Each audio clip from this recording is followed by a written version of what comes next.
Jelita Hutasoid, Guru Biologi SMA Santo Kristoforus II Jakarta, mahasiswi PPG dalam jabatan 2022 kategori 2, LPTK Universitas Negeri Medan. Selamat datang di kota DKI Jakarta. Di sini tempat saya belajar dan di sini tempat saya mengajar. Selamat pagi semuanya. Selamat pagi, Bu. Baik, sebelum kita melanjutkan aktivitas kita hari ini, untuk pembelajaran biologi kita akan awali terlebih dahulu dengan doa. Mari kita bersatu dalam doa, nama Bapa dan Putra dan Roh Kudus. Baik, kita akan menyanyikan lagu nasional. Pada bendera merah putih, hormat, gerak.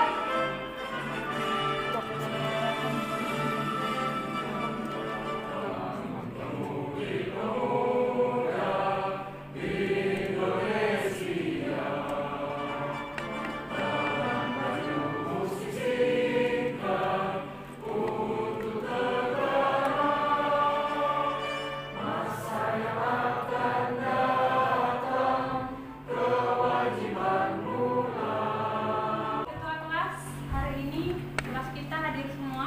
Hadir semua, Bu. Oke, baik. Pertama sekali, marilah kita mengucapkan syukur kepada Tuhan karena kita masih diberikan kesehatan sehingga kita bisa berkumpul di sekolah ini dengan keadaan baik. Nah, kemarin saya mendengar informasi bahwa ada sekitar 33 siswa tidak masuk karena sakit. Nah, di sini Ibu menegaskan kembali, mari kita sama-sama menjaga protokol kesehatan ya, supaya kita tetap sehat dan mengatur pola makan yang sehat dan teratur agar kita terhindar dari paparan COVID. Kemudian kita lanjutkan. Pada hari kemarin kita sudah membahas seputar materi genetik ya, dan di sini kita akan dikuatkan kembali bagaimana kita nanti memahami apa itu gen, kromosom, lalu bagaimana hubungan antara gen dengan kromosom dalam penerapannya di pewarisan sifat bagi makhluk hidup. Siapa yang bisa menyebutkan pasangan basa nitrogen pada DNA dan RNA? Siapa yang bisa? Oke. Sebutkan namanya ya. Nama saya Idano David. Jadi pada DNA itu memiliki basa nitrogen, purin dan pirimidin. Untuk purinnya itu ada adenin dan guanin. Untuk pirimidinnya ada sitosin dan timin. Nah, adenin ini akan berpasangan dengan timin, lalu sitosin ini akan berpasangan dengan guanin. Dan untuk yang RNA itu juga ada basa nitrogen, purin dan pirimidin. Untuk purinnya adenin dan urasil. Dan untuk pirimidinnya itu sitosin dan guanin. Oke, bagus. Tepuk tangan buat. Ya, bagus ya jawaban Ida. Tadi sudah disebutkan ya sama Ida bahwa dari DNA itu pasangan basa nitrogen ada adenin berpasangan dengan timin, sedangkan guanin berpasangan dengan sitosin. Demikian dengan RNA. Adenin pasangannya siapa tadi? Urasil. Kemudian sitosin berpasangan dengan guanin.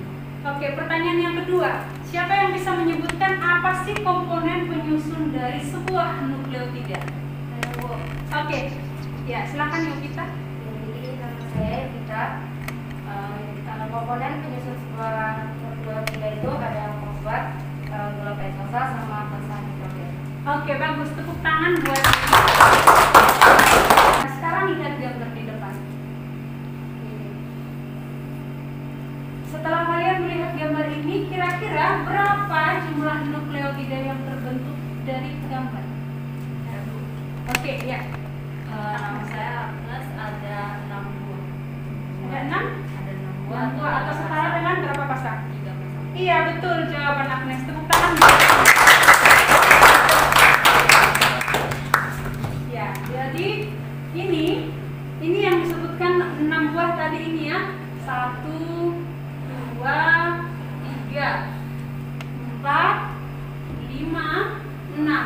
6 buah atau setara dengan 3 pasang. Jadi satu komponen nukleotida harus terdiri dari fosfat, gula, dan basa nitrogen. Oke, berikutnya kalian sudah mengerjakan beberapa minggu yang lalu proyek kalian untuk membuat replika DNA. Dan di depan sudah ada replikanya. Masing-masing kelompok nanti akan maju ke depan untuk mempresentasikan hasil proyek kalian selama ini ya, berupa produk. Oke, silakan kita saksikan penampilan dari kelompok 1 ya. Selamat pagi teman-teman dan Bu Jelita. Kami dari kelompok 1 akan menjelaskan tentang replika DNA yang telah kami buat. Oke, baik. Pertama di laporan ini yang saya pegang ada yang terdapat judul pembuatan replika DNA. Tujuannya adalah mengetahui komponen penyusun DNA, mengetahui bentuk struktur kromosom, dan mengetahui komponen penyusun nukleotida. Alat dan bahan yang kita pakai adalah gunting sebagai alat, penggaris, spidol, cat air, kuas, penyangga atau pipa kawan yang dipakai di sini, dan tusuk gigi.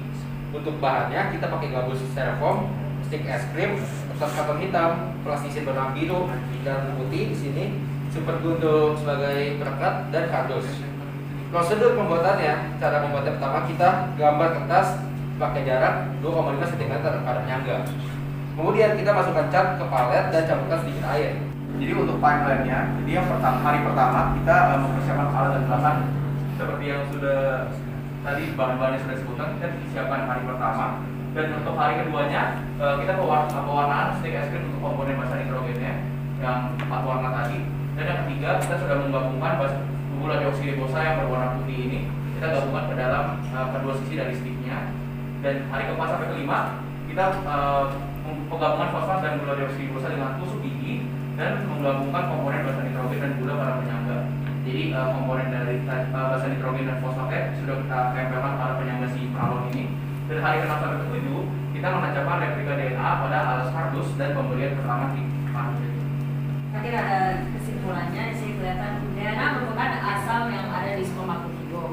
Nah, DNA ini adalah semacam kode genetik yang nantinya akan menentukan bagaimana bentuk dari organisme tersebut. DNA berfungsi sebagai informasi genetik jangka panjang dan menjadi transmisi informasi genetik untuk membuat sel lain dan organisme baru. Di sini ada basa-basa nitrogen yang kami buat dari stik es krim, warna hijau untuk guanin dan warna kuning untuk sitosin. Lalu warna merah itu untuk adenin dan warna biru untuk timin. Nah, timin dan adenin akan selalu berpasangan dan guanin sama sitosin itu akan selalu berpasangan. Jadi dia akan terus ke bawah selang-seling. Kita bikinnya itu pakai stik es krim. Terus di ujung-ujung si basa nitrogen ini kita ada gula deoksiribosa yang kita pakai bahannya itu dari clay berwarna putih. Lalu di sini ada fosfat yang kita buat dari clay warna biru. Dan ini akan terus ke bawah. Oke, demikianlah hasil presentasi dari kelompok kami. Apakah ada pertanyaan? Nama saya Jonathan. Apakah pada saat proses pembuatan replika DNA itu kalian mengalami kendala?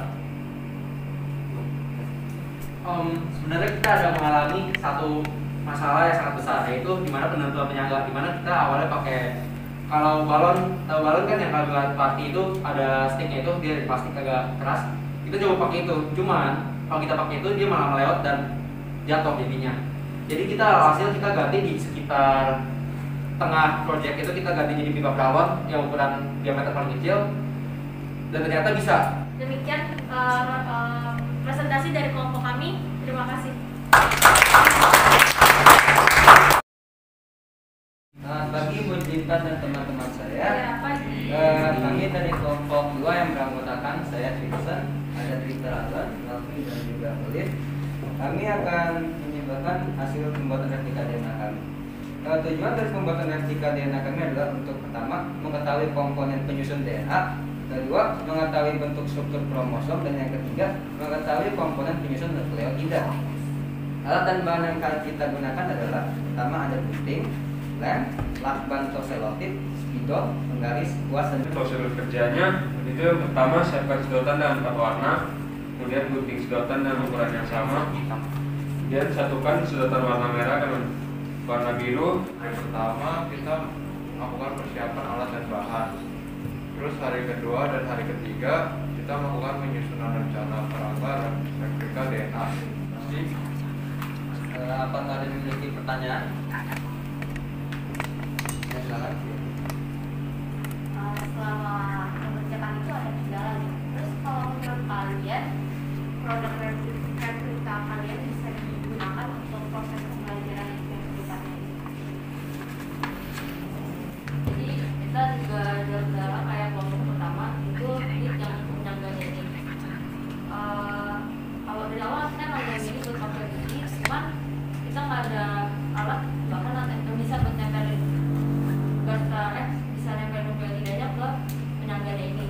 Terus akhirnya awalnya tuh kita memakai lem Korea, tapi nggak bisa. Terus pakai lem tembak takutnya katanya meleleh, tapi ternyata bisa. Dimulai. Baik, selamat pagi teman-teman dari Ibu Julita. Pagi. Ada pemantau mengatakan tak nama kata saya.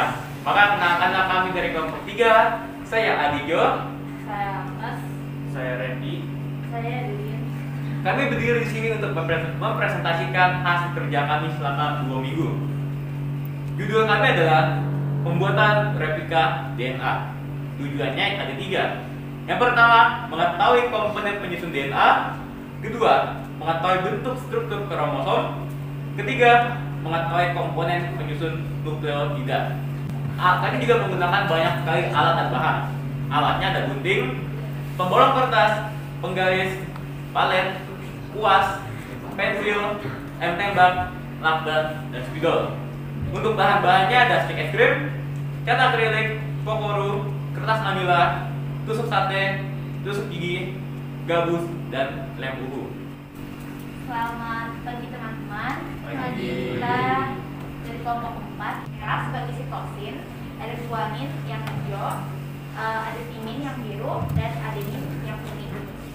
Nah, seperti yang kita ketahui ya, kalau sitosin itu akan selalu berpasangan dengan guanin, maka ini merah selalu berpasangan sama hijau. Terus ada adenin yang selalu berpasangan juga dengan timin, makanya kita gabungin yang merah dan kuning. Nah, kalau yang putih-putih di samping ini kita buat dari clay. Apakah ada pertanyaan? Apakah ada kesulitan waktu bikin ini, dan apakah ada saran untuk membuat replika DNA yang lebih bagus? Oke, izin menjawab. Jadi kesulitan kita itu yang pertama buat masangin LED listriknya. Jadi kan LED listrik itu kita beli kan per meter gitu kan. Itu kita bagi 2. Terus bagi 2 itu kita sambungnya pakai kabel. Semua kelompok sudah maju ke depan dan mempresentasikan hasil karya yang sudah kalian buat ya, berupa replika DNA. Kita akan bersama-sama menyimpulkan materi pembelajaran kita hari ini sebelum kalian masuk ke post test atau evaluasi ya. Jadi kesimpulan yang pertama yang bisa kita simpulkan yaitu pertama, coba kalian sebutkan komponen penyusun nukleotida. Oke, ya. Silakan berdiri. Hanya fosfat, jumlah glukosa, sama basa gramnya. Oke, bagus. Tepuk tangan. Kromosom berdasarkan letak sentromernya ada berapa macam? Coba kalian sebutkan. Ya, boleh. Jadi ada nama saya Randy. Ya, Randy. Jadi ada 4. Yang pertama itu metasentris, yang kedua itu submetasentris, yaitu acrosentris, dan yang keempat itu telosentris. Oke, bagus. Tepuk tangan untuk Randy. Nanti setelah evaluasi baru saya kasih untuk penilaian diri dan penilaian anak-anak.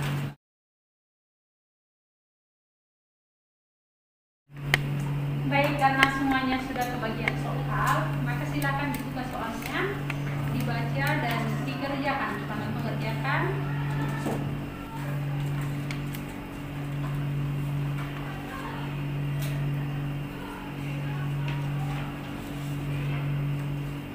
Berhubung evaluasinya sudah selesai, maka kita lanjut.